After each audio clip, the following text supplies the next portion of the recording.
اینجا حولی فیض‌الله امک است. آن در کوچه استکی جماعت حیدر عثمانوف جایگیر می باشد. میگوید 3 ماه این جانب از قبرها آب نه بلکه هوا می آید. از این روی از آب نوشابه تنقصی دارند.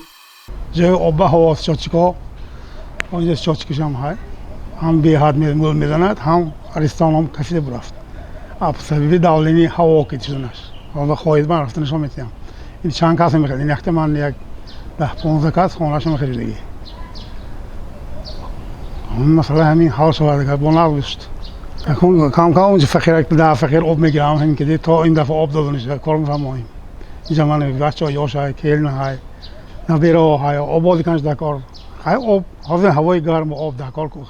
حالتی با وجود آمده، یعنی به جای آب آمدنی هوا در چندی از منزل‌های استقامتی این کوچه مشاهده کرده شد. ساکنان میگویند که آب ندارند. از این رو بیشتر به ظرف‌های پلی اتیلنی هنگام آمدنی آب آن را ذخیره کرده استفاده می‌نمایند. دومی روز تا 6 ساعت آب هست و در دیگر مورد هوا می‌آید. با کلاشکوی پر می‌کنیم. بشکوی پر می‌کنیم. همین تا آمدنشه با همین میرسونیم دیگه.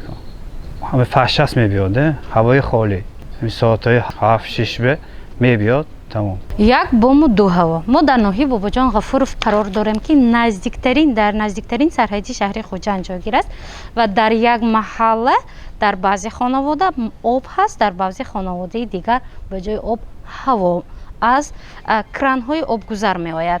ساکنان مجبورند به طریق این گونه بکالاشکاها آب را ذخیره کرده از آن استفاده نمایند. حالا حرارت آبی در این بکال بوده گرم است، ساعت 9 می باشد و در آب هوا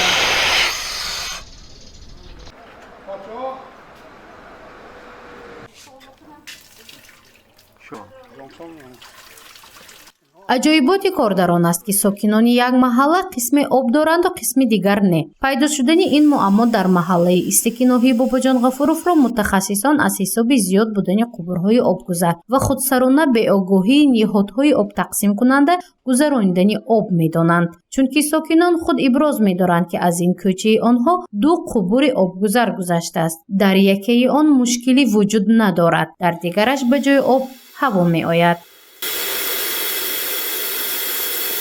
ساعتی 1 میبیاد، 6 میکشد. سونی با 12 میبیاد. هم 12 شب سونی آب میمونیم میدان آمد. کم. من نیازی امکان های آب اینجا نیست. من از خودتون من شاهد شدم. نیست.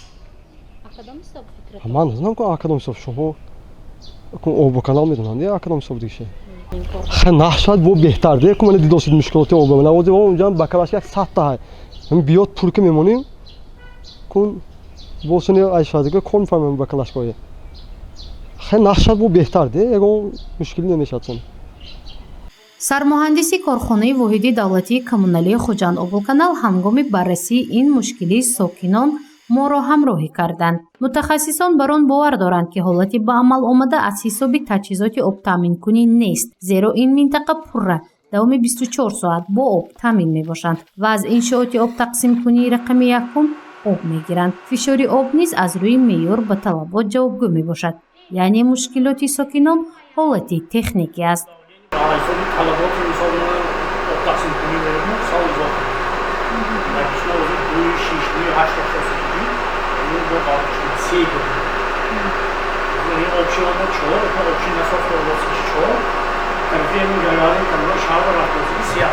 بعد آشنایی پیدا نمودن از مشکلات ساکنان به انشاءات آب تامین کنی رقم 1 رفتیم.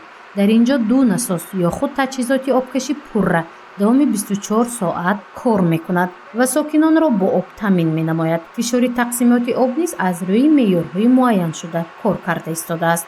حالا ما در انشاءات آبدهی رقم 1 واقع در ناحیه باباجان غفورov منطقه پلچخور قرار داریم.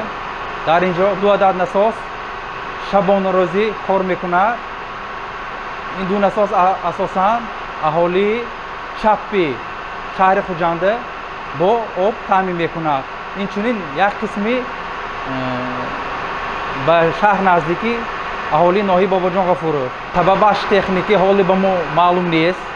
Мо ҳам дар омада дидем, мисол як қисми навлинда об ҳай, як қисманда нест.